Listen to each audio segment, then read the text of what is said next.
প্রয়োজনীয় সংস্কার শেষে ডিসেম্বরে নির্বাচনে রোডম্যাপ দেয়া যেতে পারে বলে মনে করছে বিএনপি।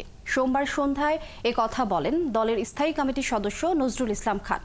লেবার পার্টির সাথে লিয়াজু কমিটির বৈঠক শেষে নজরুল ইসলাম খান আরও বলেন, আগস্টে অন্তর্বর্তীকালীন সরকার 1 বছর পূর্ণ করবে। এরপর ডিসেম্বরে নির্বাচনের তারিখ ঘোষণা করতে সমস্যা থাকার কথা নয় বলেও মন্তব্য করেন বিএনপির শীর্ষ এই নেতা। প্রশাসনে বিএনপির লোকজন বসে আছে, এনসিপির আহ্বায়ক নাহিদ ইসলামের এমন মন্তব্য ভিত্তিহীন বলে জানান তিনি। এই সময়ে বাংলাদেশ লেবার পার্টির চেয়ারম্যান মুস্তাফিজুর রহমান ইরান বলেন, অন্তর্বর্তী সরকার সুন্দর ও গ্রহণযোগ্য নির্বাচন উপহার দেবেন, সেটাই প্রত্যাশা সবার।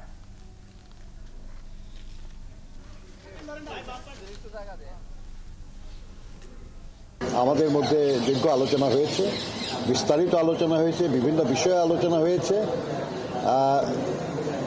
সবগুলি নিয়ে এখানে আলোচনার বিষয়বস্তু নয়।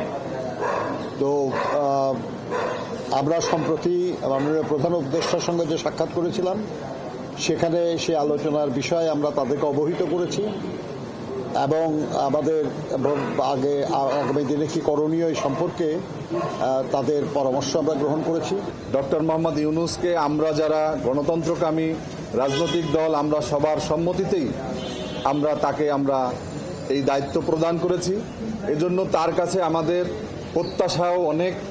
তিনি আমাদেরকে একটি সুন্দর, সুষ্ঠু, গ্রহণযোগ্য একটি নির্বাচন উপহার দিবেন, এটাই আমরা তার কাছে প্রত্যাশা করি।